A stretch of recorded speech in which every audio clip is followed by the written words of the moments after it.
5절로부터 11절까지 말씀, 여러분 그 말씀을 하나님의 말씀으로 받고 귀하게 들으시기 바랍니다. 요셉이 꿈을 꾸고 자기 형들에게 말하매 그들이 그를 더욱 미워하였더라.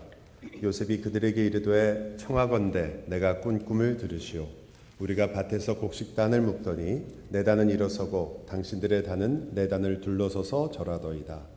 그의 형들이 그에게 이르되 내가 참으로 우리의 왕이 되겠느냐, 참으로 우리를 다스리게 되겠느냐 하고 그의 꿈과 그의 말로 말미암아 그를 더욱 미워하더니 요셉이 다시 꿈을 꾸고 그의 형들에게 말하여 이르되 내가 또 꿈을 꾼즉 해와 달과 11별이 내게 절하더이다 하니라. 그가 그의 꿈을 아버지와 형들에게 말하매 아버지가 그를 꾸짖고 그에게 이르되 내가 꾼 꿈이 무엇이냐, 나와 내 어머니와 내 형들이 참으로 가서 땅에 엎드려 내게 절하겠느냐. 그의 형들은 시기하되 그의 아버지는 그 말을 간직해 두었더라. 아멘. 여러분, 이 예배는 우리가 와서 하나님 앞에 드린다라는 것이 우리가 일반적으로 많이 생각하는 것이지만, 엄밀하게 말한다면 이 예배는 우리가 하는 어떤 예배도 하나님이 받으시기에는 부족할 수밖에 없습니다. 그렇기 때문에 우리는 성경에서 예배하는 예수 그리스도를 항상 발견하게 됩니다. 우리의 찬양은 그리스도의 찬양에 동참하는 것이고, 우리의 말씀은 그리스도께서 여러분에게 하시는 말씀에 우리가 함께 동참하는 것이며, 우리의 기도도 그리스도의 기도에 우리가 동참하는 것입니다. 우리의 영원한 예배를 주관하시는 분은 하나님 자신이며 그리스도이십니다. 그리스도께서 이 예배를 주관하고 계시고 그리스도께서 이 예배의 주체이십니다. 그분께서 찬양하시는 그 찬양에 우리도 함께 동참하는 것입니다. 왜냐하면 우리의 어떤 찬양으로도 주님을 기쁘시게 할 수 없다는 것을 알기 때문입니다. 우리에게는 순전한 마음이 없으며 우리에게는 하나님을 향해서만 있는 마음이 어느 누구에게도 이 땅에서 있을 수 없습니다. 우리는 세상의 걱정과 세상의 아픔과 세상의 눈물 속에 살고 있습니다. 그러나 주님께서는 여러분을 여러분으로만 보시는 것이 아니라 바로 그리스도와 함께하고 있는 여러분을 보시기에 여러분의 찬양을 기뻐하며 즐거워하시고 또한 함께 기뻐하시는 것입니다.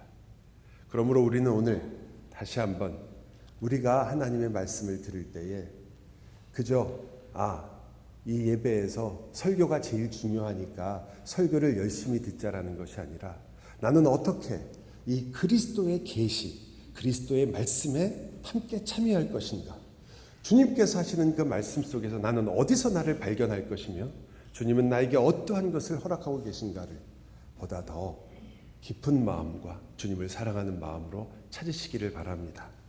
저희가요 계속해서 이 창세기를 같이 보는 동안에 마지막 족보에 이르렀습니다. 이 야곱의 족보입니다. 굉장히 길어요. 이제 지금부터 37장부터 시작해서 50장까지가 야곱의 족보의 내용입니다. 그리고 이 내용의 가장 주된 등장인물은 요셉과 그리고 유다입니다. 여러분이 지금 오늘 우리가 읽은 본문은 너무나 유명한 본문이죠. 지난주에 저희가 그렇기 때문에 이 요셉 스토리를 우리가 이해하기 위해서는 첫째는 이스라엘이 즉 하나님의 백성들이 형성되는 과정에 아브라함부터 이 요셉에 이르기까지 계속해서 정말 변함없이 그들의 불신앙, 심지어 우상, 그리고 어떤 때는 그들의 삶 속에서 하나님보다는 자기 자신만을 생각하는 그러한 모습들이 끊임없이 드러난다는 것을 보았습니다. 변함없는 아브라함 가문이죠.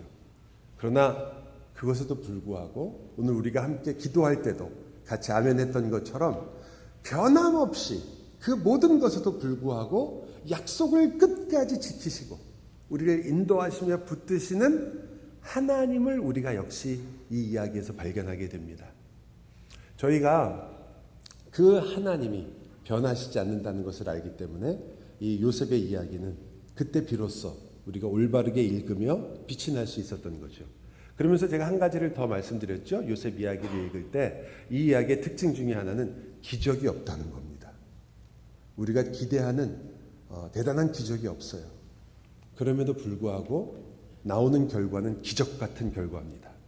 평범한 매일의 일상처럼 보이는 것, 물론 감옥에 들어가는 것을 평범하다고 얘기하기는 어렵겠지만 그러나 그런 일은 일어날 수 있는 일이었죠.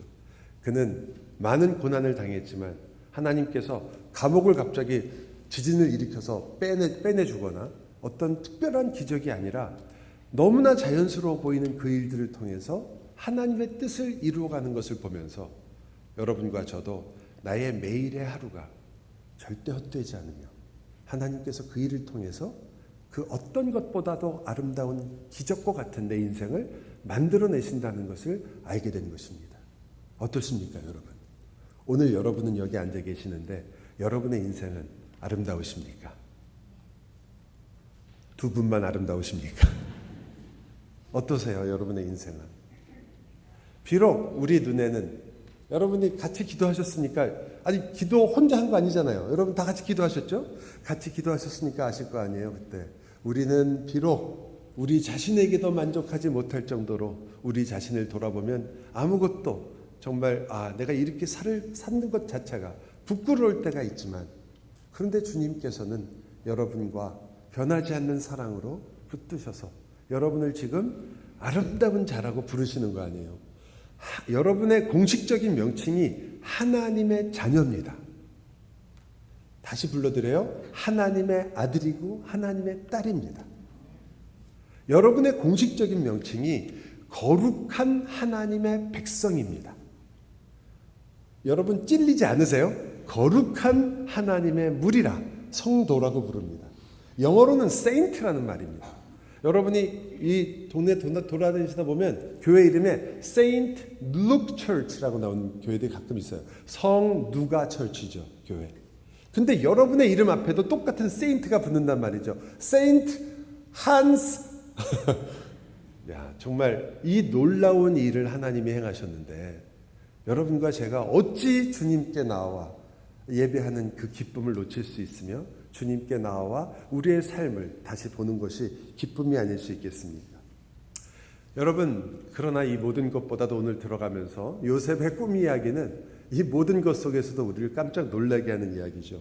너무나 잘 아는 꿈을 요셉이 꿨는데 두 번 꿈을 꿉니다. 그런데 이 꿈이 요셉의 인생 전체를 결정짓게 되죠. 이 꿈이 없었더라면 요셉의 인생은 그렇게 풀리지 않았을 테니까요.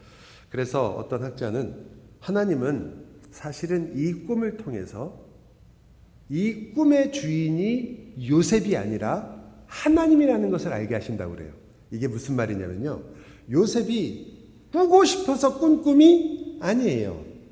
요셉이 이 꿈을 향해서 달려간 것도 아니에요. 지난주에도 저희가 말씀드렸지만 요셉은 이 꿈을 언제 기억해내냐면 형제들이 와서 자기한테 절을 할 때 비로소 그가 내가 꾸었던 꿈을 기억하고 생각했다는 거예요. 그 전까지는 잊고 지낸 거예요. 그는 이 꿈을 자기의 비전으로 삼은 사람이 아닙니다. 그래서 나도 어느 날인가는 내 모든 형제들이 나에게 절을 할 그런 사람이 될 것이다라는 그 꿈을 안고 모든 것을 견뎌낸 사람이 아닙니다. 그는 오히려 그것들을 다 잊어버리려고 했죠. 아들 이름도 그래서 잊어버리라 므낫세라고 지었습니다. 그러나 그의 인생은 결국 그의 형제들이 그에게 와서 절을 하는 그 일이 이루어지는 곳으로 가고 있다는 말이에요.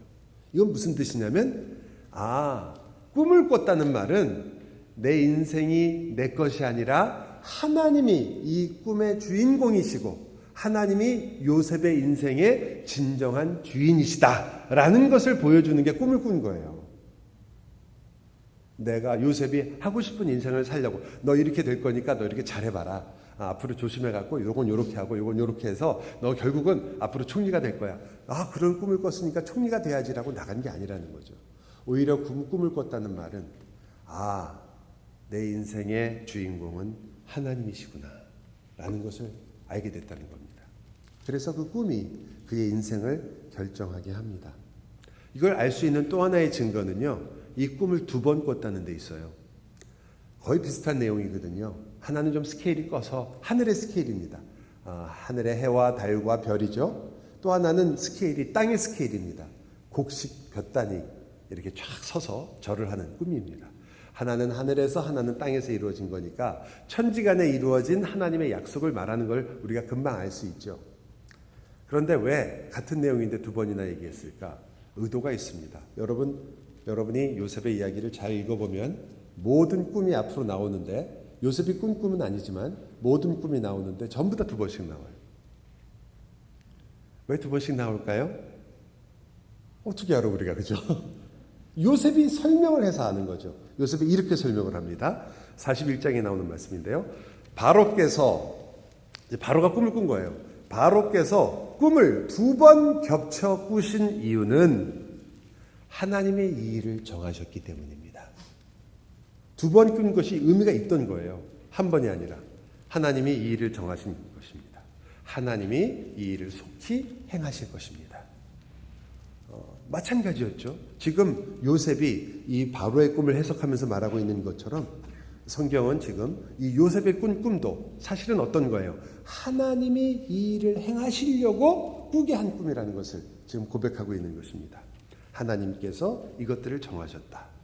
그러니까 이거는 굉장히 중요한 사실인데요. 형들이 이 꿈 이야기를 듣고 미워했다는 말이 단지 개인적인 미움만 얘기하는 게 아니에요.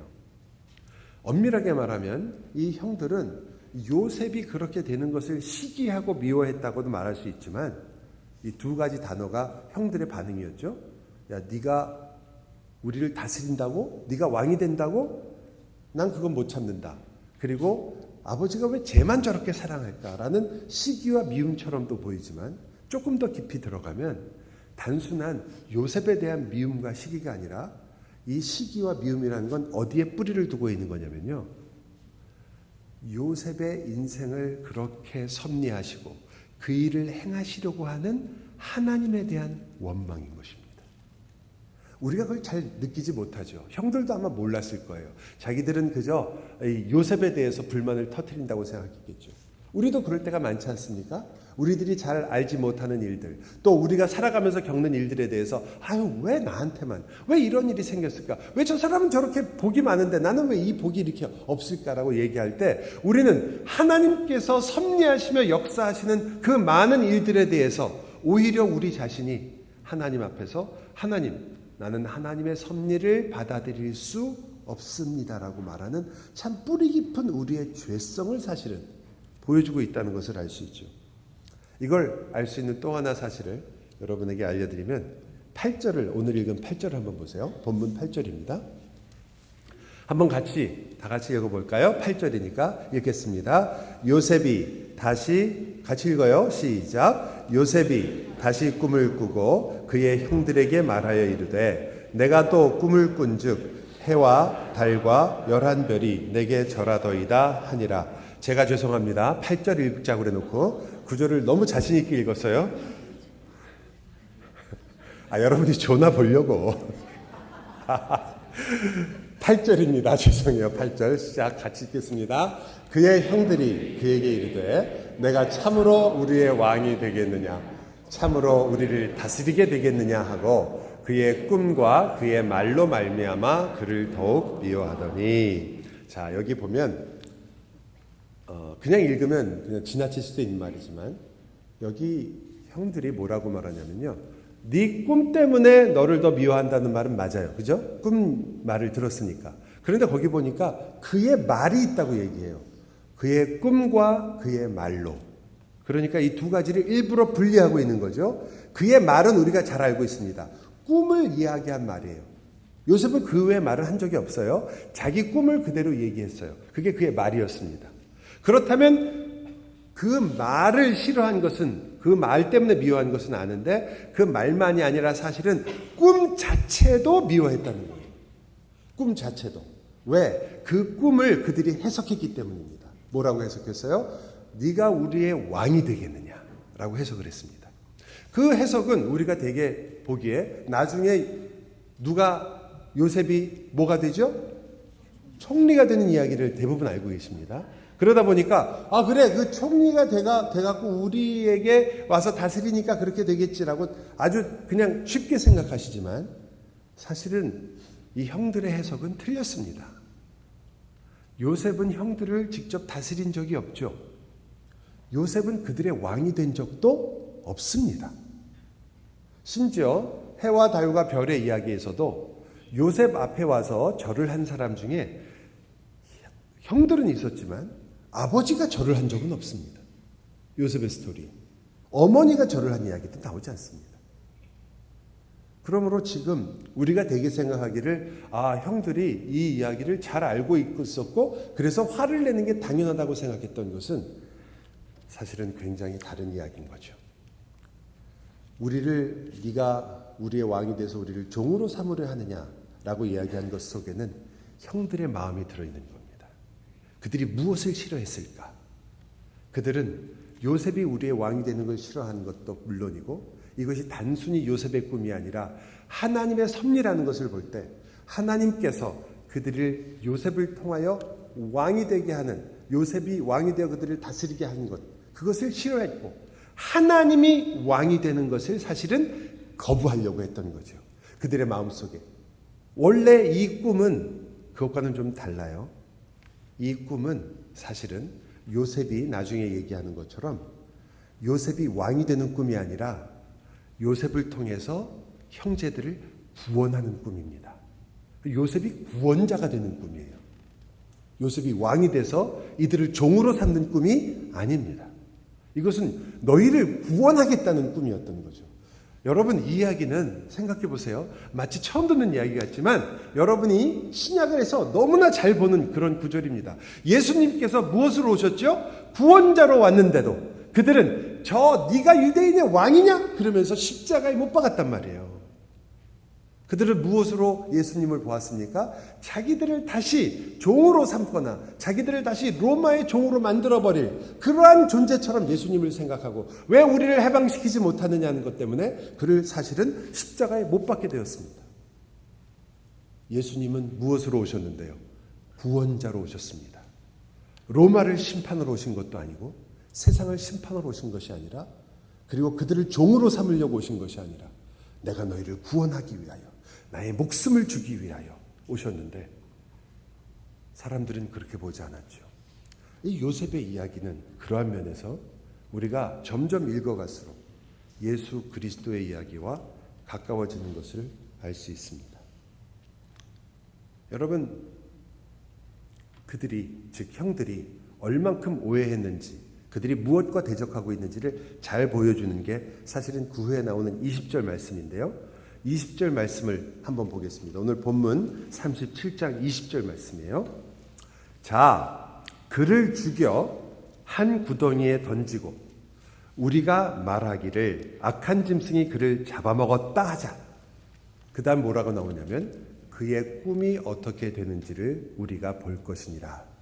즉 하나님이 요셉에게 꾸게 한 그 꿈을 보면서 하나님, 요셉이 죽어도 이 일이 일어날까요? 라고 말하고 있는 거죠. 지금 꿈을 꿨는데 그 일이 진짜로 일어나겠느냐. 그들은 실질적으로 하나님을 대적하고 있으며 사실은 구원자로 오신 주님이 아니라 자기들이 종이 되는 일, 내가 왕이 되고 싶은데 여러분, 우리 인생에 우리가 왕이 되고 싶은데 그것이 아니라 하나님께서 왕이 되신다는 그 사실이 그들은 도저히 받아들이기 어려웠던 거죠. 그래서 구원자로 오신 예수 그리스도를 거부한 것처럼 구원자인 요셉의 꿈을 그 꿈대로 해석하지 못했던 겁니다. 물론 어떤 분은 그럼 요셉이 예수라는 말입니까? 이렇게 물어보실 수 있겠죠. 물론 아닙니다. 요셉이 어떻게 예수가 되겠습니까? 그러나 요셉의 생애를 보면 우리는 구약을 보는 굉장히 중요한 관점을 발견하게 됩니다. 여러분에게 제가 시작할 때 말씀드렸던 두 가지 관점과 함께 이 관점은 요셉의 생애를 보는 데 있어서 굉장히 중요한 거죠. 그 중에 하나는 요셉의 생애가 굉장히 불완전하다는 거죠. 그는 10대이긴 10대인데 전혀 무례하기 그지없고 자기밖에 모르는 자기 중심적인 모습을 보여줍니다. 그는 성숙한 모습이 전혀 없으며 사실은 형들에게 내가 가장 이 집안의 장자가 되기에 마땅한 자라는 것을 아주 드러내려고 노력하던 그런 아들이었습니다. 그는 일부러 채색 옷을 입고 형들이 일하는 곳에 갈 정도로 굉장히 형들을 무시하는 그러한 모습을 많이 보여주죠. 부족한 자였습니다. 그가 어떻게 메시아가 될 수 있겠습니까? 그러나 동시에 이 교만하고 자기중심적이고 무례했던 이 요셉은 그럼에도 불구하고 구원자로 부름을 받습니다. 약속의 후손이 된 거죠. 아브라함이 그랬고 이삭이 그랬고 야곱이 그랬듯이 그는 메시아는 아니었지만 그를 통하여 메시아를 보여주는 그림자가 되었습니다. 그래서 그의 생애는 그냥 개인적인 생애만을 보여준 것이 아니라 바로 그를 통하여 참 구원자가 어떤 분으로 오실까를 보여주는 그리스도의 고난과 그리스도의 영광을 보여주는 인생이었던 겁니다. 그저 요셉처럼 살면 우리의 아들들도 총리가 될 것이다라는 것이 아니라 다니엘처럼 기도하면 우리의 자녀들도 아마 사자굴에서 건짐을 받고 그렇게 그 바벨론에 가서 높은 자리에 앉을 것이다가 아니라 그들을 통하여 그리스도께서 어떤 고난을 받으며 그리스도께서 어떤 영광을 누리시게 될 것인가를 우리에게 보여주려고 하는 그림자가 사실은 이 이야기의 가장 중심 속에 있었던 거죠. 그래서 그 이야기는 요셉에게서 끝날 수가 없고 사실 앞으로 오실 메시아를 통해서 온전한 요셉이 이루어지게 됩니다. 그래서 우리가 예수님을 마지막 요셉이라고 부르게 되는 거죠. 그래서 우리가 예수님을 마지막 모세라고 부르게 됩니다. 그래서 우리가 예수님을 마지막 다윗이라고 부르게 되는 거죠. 예수님은 동시에 마지막 아담이 되십니다. 왜냐? 인간이 모두 다 와서 실패하며 그들에게 보여주었던 그림자를 겨우 보여주었던 그 일들이 드디어 완성하신 그 모든 것을 온전하게 이루신 예수 그리스도에게 와서 완성되기 때문입니다. 여러분과 저는 그런 면에서 요셉하고도 다윗하고도 그리고 모세와도 비교할 수 없는 곳에서 시작하는 사람들입니다. 그들은 오실 그리스도를 바라보고 있었습니다. 그래서 자기의 불완전함에도 불구하고 주님을 바라보게 하셨고 구약의 모든 성도들은 제사 속에 있었던 나를 위하여 죽으셔야 했던 그 어린 양 그리고 아브라함과 이삭에 있었던 비록 여전히 인생으로서 실패하고 좌절하고 쓰러지고 있음에도 불구하고 하나님께서 그들 속에서 보여주시는 그 메시아의 그림자 그것을 바라보면서 오실 그리스도를 바라보고 그것으로 구원을 받았습니다. 그들의 구원은 율법을 지켜서 얻은 것도 아니요 그들의 구원은 자기 자신의 의로 얻은 것도 아니라 아브라함에게 분명히 말했듯이 내가 믿음으로 구원을 얻은 것입니다. 믿음으로 의롭다 여김을 하셨습니다. 무엇을 믿었을까요? 하나님께서 나를 위하여 준비하신 메시아를 믿었던 것입니다. 히브리서 11장은 제가 지금 말씀드린 이 내용의 해석 바로 그것입니다. 여러분 언제 모세가 예수님을 알았겠습니까? 언제 모세가 메시아 이렇게 얘기한 적이 있습니까? 그러나 그는 마지막에 이렇게 얘기하죠. 나와 같은 선지자가 올 것이고 그가 너희를 하나님의 뜻 안에서 인도하게 될 것이다 라고 분명하게 이야기하죠. 그의 마음속에는 바로 그 메시아가 있었습니다. 그래서 히브리서 기자는 분명하게 얘기하죠. 그가 이 애굽의 모든 보화보다 그리스도를 더 귀하게 여겼다. 우리가 출애굽을 공부하면서 금방 알 수 있지만 그 스토리는 정말 모세가 그랬을까라고 보여주는 그러한 스토리입니다. 그럼에도 불구하고 성경은 자신 있게 얘기하죠. 왜냐? 모세가 그리스도를 의지했기 때문입니다. 그의 인생은 실패와 그리고 전반부에 있던 모든 인생은 자기 힘과 자기 욕심과 자기의 능력을 의지했던 이 애굽의 왕자로서의 힘을 과시하고 싶었던 내 민족을 내 힘으로 구원해 보리라는 그 모세의 인생이었는데 성경은 말합니다. 그가 그 모든 것들을 버리게 된 것은 바로 그리스도 때문이었다고.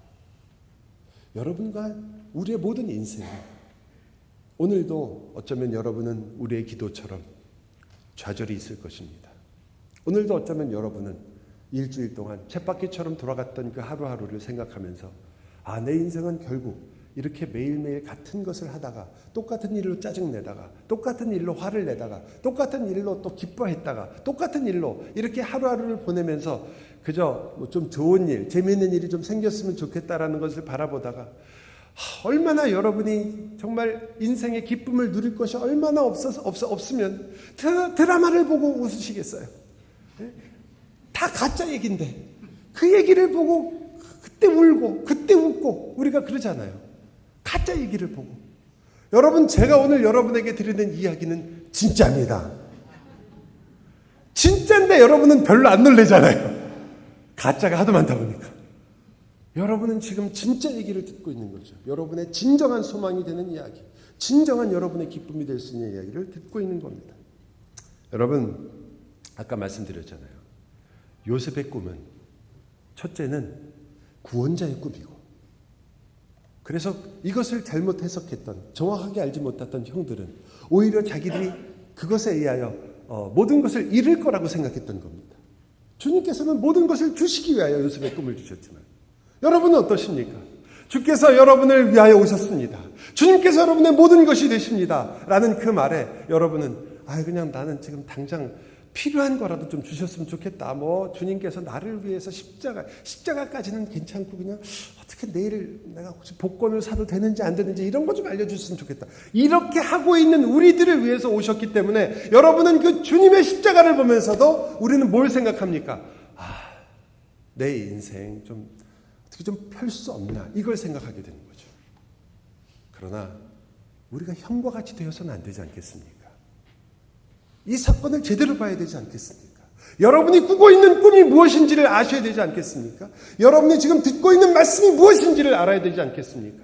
여러분은 그냥 여러분에게 이러한 옵션도 있다, 이렇게 이 예수라는 당신을 위해 온 이 그리스도라고 주장하는 이 이야기를 가지고 있으면 당신은 혹 여러분의 인생은 이렇게 변할 수도 있다를 듣는 것이 아니라, 이 그리스도가 바로 여러분의 인생의 진정한 답이며 그리스도가 여러분을 살리는 영원한 생명이라고 그 이야기를 듣고 있는 것입니다. 요셉의 꿈은 동시에 내가 듣고 있는, 그리고 내가 보고 있는 이것이 내 인생의 주인이 내가 아니라 내 인생의 주인공은 하나님이시구나를 인정하는 것입니다. 내 마음대로 사라지는 내 인생이 아니구나. 하나님이 나에게 주신 것이고 하나님이 나와 동행하시며 하나님께서 꽃 피우실 것이며 하나님과 같이 가는 길이구나. 내 인생 나 홀로 두지 않으시는구나라는 것을 드디어 고백하는 것이 바로 요셉의 꿈입니다. 여러분, 나도 그런 꿈을 꿨으면 하고 생각하시는 분들께 제가 이 꿈에 대해서 말씀드릴게요. 이 꿈은 지금 계시라고 불려지는 것입니다. 계시하시죠? 나타내준다. 뭘? 하나님의 뜻을 나타내준다. 그래서 꿈을 두 번 꾸게 하는 게 하나님이 이렇게 하나님의 뜻을 정하셨다라는 걸 보여준다는 뜻이에요. 자, 그렇다면 여러분은 계시를 아십니까? 여러분에게는 계시가 있습니까? 여러분에게는 꿈이 있습니까? 성경이 말하는 대로 여러분은 정말 꿈을 꾸십니까? 우리의 꿈은 하나님의 계시인데 그리스도께서 오심으로 무엇이 계시가 되었는지 히브리서는 이렇게 말합니다. 옛적부터 선지자들이 그토록 이야기하고 여러분에게 알리려고 했던 그 계시가 어떻게 했어요? 몸을 입으시고 오셨습니다. 그리고 성령 하나님을 통하여 여러분 안에 거하시기로 하셨습니다. 여러분은 계시이신 예수 그리스도를 꿈꾸는 사람들입니다. 그리스도가 여러분의 꿈이요, 그것이 여러분의 계시의 전체가 되었습니다. 그리스도의 십자가가 여러분의 계시요, 그리스도의 부활이, 그리스도의 승천이, 그리스도의 삶이 여러분 모두와 우리의 계시입니다. 여러분은 그 꿈을 꾸는 사람이 되었습니다. 그리고 주님께서는 너무나 많은 꿈을 우리에게 허락하셨죠. 내가 너의 기도를 들을 것이다. 이 약속이 우리의 계시입니다. 여러분은 그 꿈을, 그 미래를, 그 소망을 갖게 되었습니다.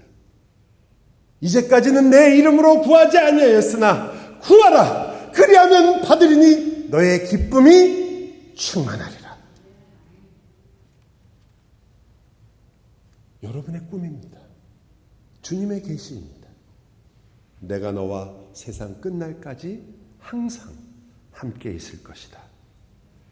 너를 구원할 것이며 너는 이제 더 이상 죄의 종이 아니라 너를 의의 종으로 삼았다.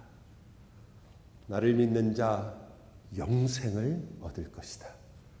우리가 그리스도 안에서 꾸는 우리의 모두 계시의 꿈입니다. 하나님의 계시입니다. 하나님이 우리에게 하신 약속들입니다. 여러분, 요셉에게 주었던 이 꿈은요, 사라지고 말았습니다. 요셉에게 절했던 형들도 다 사라졌습니다. 요셉이 총리가 됐지만 그 영화도 지금 우리는 찾을 수가 없습니다. 모세의 영광도 마찬가지입니다. 사라졌죠. 다윗과 솔로몬은 어떻습니까? 물론입니다. 예수님이 직접 말씀하셨잖아요. 솔로몬의 영화 들에 핀 꽃보다도 못하다. 다 사라졌습니다. 뭐만 남았을까요? 여러분, 여러분과 저는 그리스도를 바라보려고 왔던 사람들과 다르게 오신 그리스도로부터 출발한 사람들입니다. 우리의 인생은 십자가로부터 시작했습니다. 그리스도의 십자가와 부활, 그리스도의 모든 계시가 우리 인생의 모든 것이 되었습니다. 여러분의 인생은 이제 여러분의 것이 아니라 그리스도의 것이라고 고백하게 되었고, 내가 사는 것이 아니라 그리스도가 사는 것이라고 고백하게 되었습니다. 여러분과 저는 사라질 영광이 아니라 영원한 영광을 같이 누리며 살게 된 사람들입니다. 다 사라졌는데요, 우리가 누리고 있는 그리스도는 영원합니다. 바울이 이것을 고린도서에서 이렇게 표현을 했어요. 사라질 영광을 받았던 모세가 있다. 그런데 그 사라질 영광을 받고 그는 그 사라질 영광이 사라지는 걸 사람들이 보지 못하게 하려고 수건을 덮어 썼다. 마치 그 영광이 영원히 갈 것처럼. 하지만 사라져버렸다. 결국은 수건을 벗어야 됐잖아요. 그래서 이렇게 말합니다. 우리는 모세가 이스라엘 자손들에게 장차 없어질 것의 마지막을 보지 못하게 하려고 수건을 그 얼굴에 쓴 것처럼 하지 않는다. 우리는 더 이상 수건을 쓸 필요가 없다. 사라질 것들이 아니다. 여러분, 여기서 우리 모두 다 놀라야 되는 부분 아닐까요? 여러분과 제가 영원한 것을 받아본 적이 있나요? 여러분이 기도해서 응답받은 것도 지금 생각해 보세요. 다 사라졌잖아요. 여러분이 그토록 하나님께 애통하며 애절하게 주님 너무너무 애절하게 너무 힘들어서 주님을 매달렸던 그 순간들이 있었죠? 지금요. 사라졌잖아요. 지나가 버렸어요. 그런데 우리는 그렇게 하지 않는다. 그런데도 불구하고 그 지나갈 것들을 여전히 붙잡고 있다. 너희는 그들의 마음이 완고하여 오늘날까지도 구약을 읽을 때에 그 수건이 벗겨지지 아니하고 있으니, 안 벗겨진다. 계속해서 요셉 붙잡고 있고 아브라함 붙잡고 있으면서 그 요셉을 어떻게 닮아볼 것인가, 그 요셉이 주는 그 영광처럼 우리도 우리 자식들도 어떻게 이 나라에서 한번 총리 한번 해볼까, 어떻게 하면 이 땅에서 어떤 복을 우리가 누릴 수 있을까를 여전히 보고 있다. 그 수건은 그리스도 안에서 없어질 것이라. 오늘까지 모세의 글을 읽을 때에 수건이 그 마음을 덮었도다. 그래서 이해를 못한다는 거예요. 형들의 마음입니다. 형들은 그 말을 읽으면서 하나님께서 우리에게 주실 구원을 본 것이 아니라 무엇을 봤습니까? 내가 그 종이 되어 매어 살 것을 보았고 내가 왕이 되지 못하는 것이 원통했습니다. 여러분, 하나님께서 여러분에게 너의 인생을 나에게 달라 그러면 하나님 정말 독재자 아닙니까? 내 인생은 내 거지 왜 하나님이 다 달라고 하십니까? 라고 우리는 얘기하면서, 하나님이 내 인생을 나에게 달라는 말은 내가 너를 구원하리라, 내 목숨을 너에게 주겠다는 거 아니에요. 그것을 우리는 너무나 쉽게 수건을 덮어버린단 말이죠. 율법에, 그리고 우리가 우리의 능력과 우리의 힘에 의지하기 시작했기 때문입니다. 그러나 여기 소망이 있습니다. 주께로 돌아가면 그 수건이 벗겨지리라. 주는 성령이시니 주의 성령이 계신 곳에는 자유가 있느니라. 우리가 다 수건을 벗은 얼굴로 거울을 보는 것 같이 주의 영광을 보매, 여러분이 누리고 있는 것, 여러분이 지금 보고 있는 것, 이것은 주님께서 영원 전부터 약속하시고 수많은 선지자들을 통하여 약속하셔서 여러분에게 약속하고 약속했던 것, 수많은 세월을 선지자들이 보기를 원했고 아브라함도 보기를 원했던 그 일이 우리들에게는 지금 이루어져서 여러분은 그 영광을 직접 보고 있는 것입니다. 하나님의 영광, 우리 가운데 함께 하시는 주님, 단 한 번도 이 땅에서 하나님을 담을 수 있는 이가 아무도 없었습니다. 성전도 하나님을 담지 못했습니다. 솔로몬이 이야기하지 않습니까? 주님을 어찌 이 성전이 감당할 수 있겠습니까? 그런데 하나님께서 여러분을 하나님의 처소로 삼으셨습니다. 이 영광을 지금 우리들은 보고 있습니다. 우리들은 그 영광을 누리고 있는 사람들입니다. 그와 같은 형상으로 변화하여 그리스도의 형상으로 변화하여 영광에서 영광에 이르리니 곧 주의 성령으로 말미암음이니라. 그 여러분입니다. 이 완전하신 주님, 말씀이신 그 주님이 여러분의 꿈이 되십니다. 우리의 계시, 우리의 말씀, 바로 주님이시기 때문이죠. 그러므로 사랑하는 여러분, 여러분이 그 계시를 기억하는 한, 그 말씀을 듣고 있는 한, 그 말씀이 나의 말씀인 것을 알고 있는 한, 여러분의 인생은 주님의 것이며 여러분의 인생은 하나님의 것이고 하나님이 여러분의 생의 주인공이 되십니다. 나의 인생의 주인공은 바로 영원하신 지존자 하나님이십니다. 기도합시다. 사랑의 주님, 저희가 이제 주의 말씀을 들었사오니 저희의 모든 인생의 주인이 하나님이심을 다시 고백합니다. 우리가 형처럼, 심지어 야곱처럼 이 말씀을 듣고도 내 욕심대로 해석하여 내가 원하는 말씀만을 들으려 하지 말게 하시고, 주님, 나를 위하여 모든 것을 주사 나의 인생의 진정한 주인이 되실 뿐 아니라 나의 인생을 가장 선하고 아름답게 만드시는 그 주님 앞에 우리의 무릎을 꿇게 하여 주옵소서. 예수 그리스도의 이름으로 기도하옵나이다.